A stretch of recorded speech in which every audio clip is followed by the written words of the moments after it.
Police की पूछताछ में विकास दुबे ने एक बड़ा खुलासा किया है। विकास दुबे ने यह बताया है पुलिस को कि कानपुर में पुलिस वालों की हत्या करने के बाद पुलिस वालों की लाश को जलाने की योजना थी उसकी। सोचिए, इस दुर्दांत गैंगस्टर ने किस तरह की खौफनाक प्लानिंग कर रखी थी। सबूत नष्ट करना चाहता था विकास दुबे।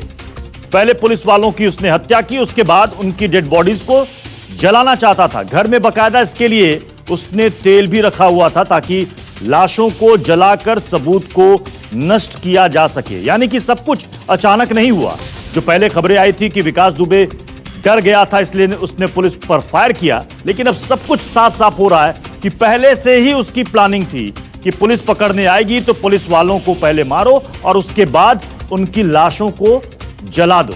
और इसके लिए बकायदा उसने घर पर तेल भी जमा कर रखा था, इसके जरिए वो पुलिस वालों के लाशों को ठिकाने लगा देता, लेकिन उसे वहां से शिवली भागना पड़ा। ये देखिए, ये कानपुर के बिकरू गांव में ये वो कुआं है जहां पर अभी हाल में ही पुलिस ने 2 दिन पहले जाकर उस कुएं के पानी को निकाल करके पूरी तरीके से खंगाला था। कहीं ऐसा तो नहीं कि कुछ और हथियार या कुछ ऐसे कागजात या कुछ ऐसी चीजों को वो बोरी में दबाकर कुएं में फेंक कर गया हो। हालांकि इस कुएं से उसे कुछ प्राप्त नहीं हुआ था पुलिस को। लेकिन अब जो जानकारी मिल रही है, जो विकास दुबे ने बताया है कि उसकी योजना थी पुलिस वालों की लाशों को जलाने की।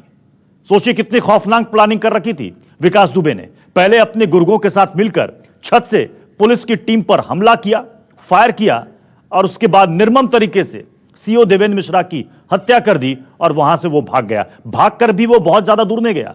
कानपुर देहात के नगर पंचायत शिवली में 2.5 दिनों तक वो वहां पर छिपा रहा और पुलिस की एक एक मूवमेंट पर उसकी नजर रही। मानस श्रीवास्तव हमारे साथ इस वक्त जुड़ चुके। मानस, ये जो खबर आ रही है, वाकई में खबर देखकर कोई भी डर जाए। कितनी खौफनाक प्लानिंग कर रखी थी विकास ने? देखिए, निश्चित तौर पर प्लानिंग बहुत खौफनाक थी और इसके एविडेंस है। ये जो कबूलनामा है, दरअसल इसके एविडेंस भी है, क्योंकि जब पुलिस के दूसरे अधिकारी जब मौके पर पहुंचे तो जहां पर फायरिंग हुई थी उसके ठीक पीछे का, जहां पर हम लोगों ने बंकर नुमा हिस्सा दिखाया था अपने दर्शकों को, उसके ठीक सामने एक मैदान टाइप का है और मैदान में एक वॉशरूम बना हुआ है। वहां पर पुलिसकर्मी जो मार दिए थे उनकी लाशों को वहीं पर उसने ढेर कर दिया था। 4 या 5 पुलिसकर्मी थे जिनकी लाशें वहीं पर ढेर कर दी थी और उसी जगह उसको जलाने की पूरी तैयारी थी। लेकिन क्योंकि भारी पुलिस फोर्स मौके पे पहुंच गई थी, हाँ। तो जैसे इसको सूचना मिली कि पुलिस कानपुर शहर से और इस तरफ आ रही है, तो ये सूचना मिलते ही वहां से फरार हो गया, क्योंकि उस वक्त इसको और इसके साथी को इतना मौका नहीं मिला कि वो लाशों को जला दे। वरना उसकी पूरी कोशिश थी कि वो लाशों को जला देता और सबूत नष्ट करने की वहां पर वो कोशिश करने की भी तैयारी कर रखी थी। तो एक बड़ा कबूलनामा है ये और इसके बाकायदा साक्ष्य है और इसके बहुत सारे गवाह हैं जो उस वक्त घटनास्थल पर भी मौजूद थे और जो घटनास्थल पर पुलिसकर्मी बाद में पहुंचे उन्होंने भी देखा कि एक साथ एक जगह पर कुछ पुलिसकर्मियों की लाशें वहां पर ढेर कर रखी थी इसने। जी, और क्या वो जो कह रहा है कि बकायदा उसने तेल स्टोरेज करके रखा था, वो पहले से ही उसके इस किले में घर पे रहता था या फिर बकायदा इसके लिए उसने 3-4 दिन पहले प्लानिंग की थी?